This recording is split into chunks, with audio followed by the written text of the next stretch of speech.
Então vamos lá para mais um experimento de nosso projeto de ensino praticando a física.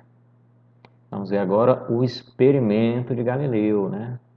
Sobre a queda livre, tá? Como está aqui indicado nessa figura. Olha só, vamos ver o que acontece aqui na queda de uma pedra e de uma folha de papel.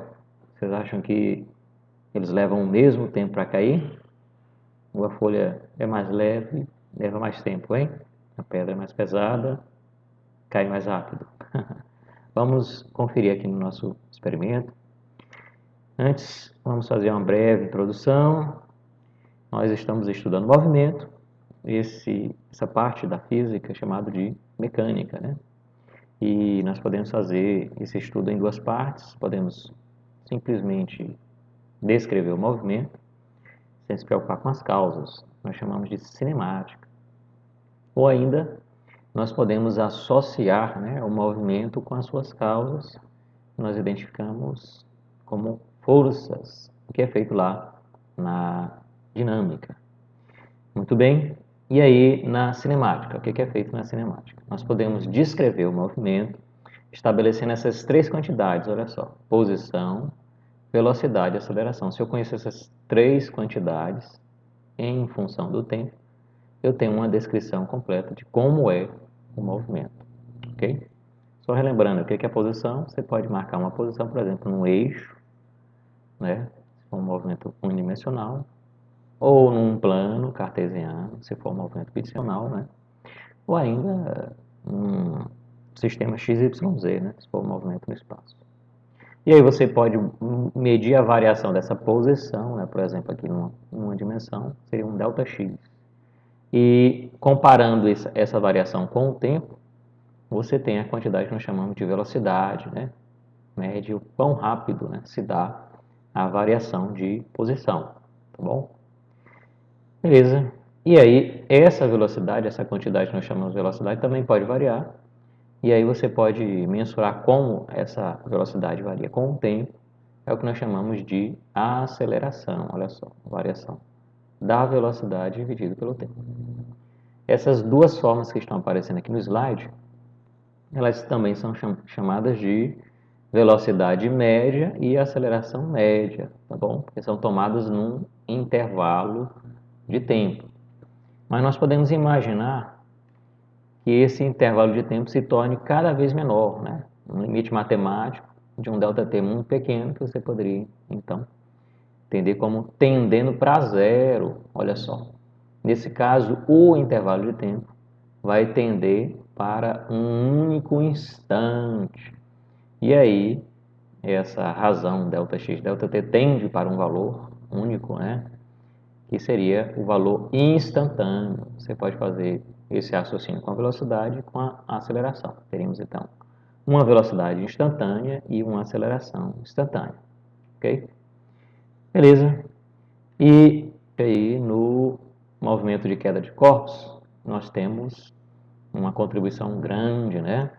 Lá do famoso astrônomo e físico Galileu Galilei, que viveu ali entre 1560, né, 1632, e diz uma lenda que ele realizava experimentos de queda de corpos na famosa Torre de Pisa, lá sua cidade natal, como está aqui nessa figura, né? E aí o que ele observou?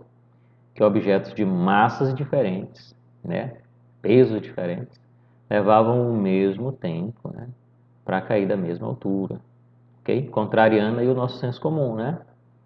Às vezes somos levados a acreditar que objetos mais massivos, mais pesados, caem primeiro, né?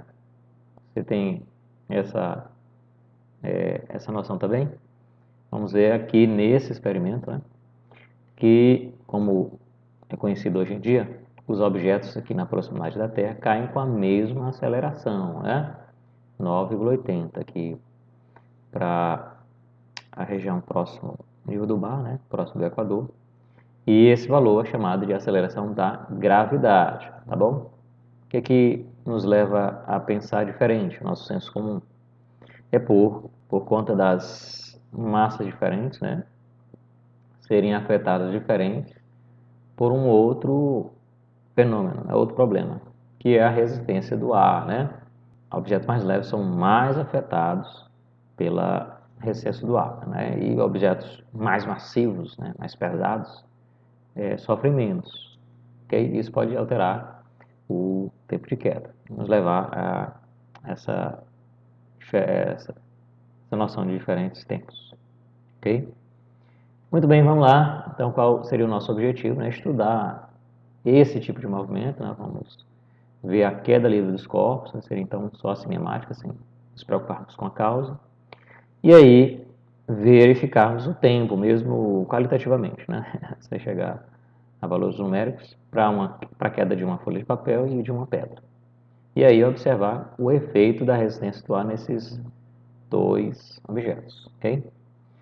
Beleza, então é um experimento muito simples, vamos precisar só de duas coisas, olha só, uma folha de papel e uma pedra.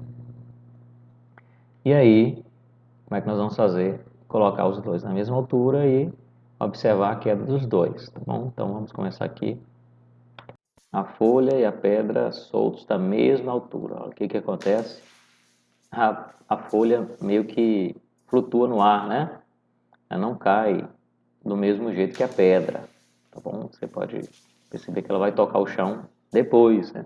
Você pode dizer que a pedra foi mais rápida nesse experimento aqui, né? A pedra foi mais rápida, levou um tempo menor para atingir o chão. Beleza? Muito bem, mas e se agora nós fizermos o seguinte, nós amassarmos bem amassado aqui, olha só, a folha de papel, quase do tamanho aqui da pedra, né? E agora vamos repetir o mesmo, né? O mesmo experimento. Vamos soltar a pedra e a bolinha de papel da mesma altura. O que vai acontecer dessa vez? Olha só, né? Elas caem do mesmo jeito, tem o mesmo comportamento, ok? Elas caem juntas, olha só. Freia aqui o vídeo. Elas chegam ao chão no mesmo momento. Olha que legal, né? Interessante. E aí, nós podemos concluir. Nós conseguimos estudar, né, o movimento de queda livre dos corpos e observamos aí o tempo de queda de objetos diferentes, no caso a folha de papel e a pedra, tá? Observamos de duas maneiras, né? A princípio, nós vimos a resistência do ar levando a tempos diferentes, né? A folha lá, quando é afetada pela resistência do ar, ela demora mais, tem um tempo maior. Mas, diminuindo a resistência do ar, com a folha bem amassada, o que a gente verificou? Os dois tocam o solo ao mesmo tempo, tá? Isso aí demonstra que os dois estão sofrendo a mesma aceleração pela gravidade, beleza? Muito bem, bem simples, né? Vocês podem conferir toda essa parte de cinemática lá no livro do Young, né? No livro do Halliday, ou ainda temos a excelente coleção aqui do ensino médio, né? Da Beatriz Varenga e do Antônio Masso. É isso aí. Vamos lá praticar a física.